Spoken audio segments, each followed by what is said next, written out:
Welcome back to this educational video series on integrating yoga techniques within your hand therapy practice. My name is Bianca, the OT Yogi, and today I'll delve into the evidence-based research supporting the asana postures that you can use in your hand therapy practice to be able to treat not only the physical, but the psychosocial needs of your clients experiencing setbacks and recovery. So yoga postures, often referred to as asanas, offer various physical benefits. These include strengthening the entire muscular system and promoting neuroplasticity in the central nervous system by reducing pain neurotransmitters through a mind-body therapeutic approach.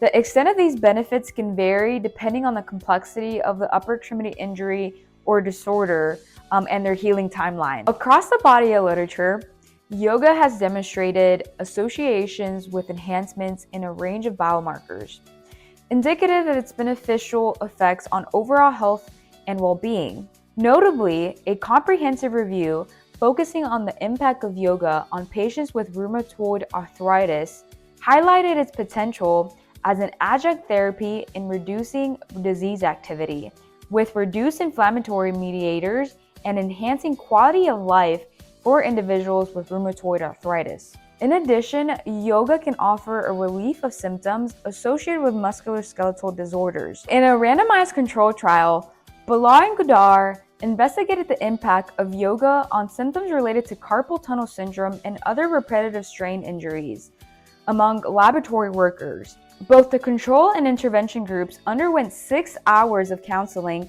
on posture and ergonomic workspace setup. Meanwhile, the intervention group was assigned to practice yoga 3 days a week for 12 weeks in addition to a home session. The yoga regimen included various poses such as the staff pose, namaste, upward salute, mountain pose, eagle pose, half forward bend, warrior pose,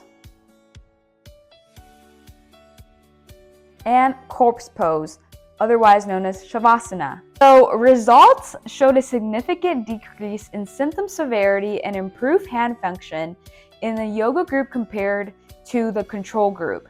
Notably, hand grip strength and endurance significantly increased, along with improved median nerve conduction velocity. The study attributed these enhancements to the isometrical contractions in yoga poses and the heightened blood circulation induced by yoga exercises. This evidence suggests that including yoga poses or just an active range of motion with the coordinated breath to movement in treatment could help manage symptoms of upper extremity repetitive motion injuries. So for repetitive motion injuries, it is common within hand therapy treatment to redirect attention to those larger muscle groups such as postural muscles to help support structures and tissues of the upper extremity and prevent day-to-day strain on those smaller muscle groups. In a controlled cross-sectional laboratory study, Chop and Hurley et al. Examined scapular muscle activation during various yoga postures for shoulder rehabilitation. Results revealed yoga postures that activate the scapular stabilizer muscles at varying levels of activity. And electromyography was used to record the muscle activity of the upper, middle, and lower trapezius. Overall, the locust arms forward pose elicited the highest activity from the upper, middle, and lower trapezius.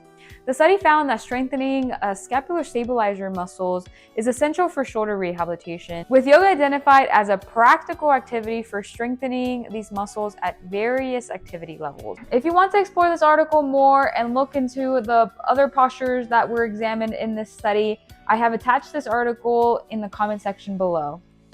Thank you for tuning into this episode. In the next episode, I will present a case study illustrating what a full hand therapy treatment can look like, incorporating these yoga techniques. I will also dive into the yoga postures and sequences that can be used and modified in hand therapy treatment, and how these postures can progressively be built upon as the client progresses in therapy. Stay tuned.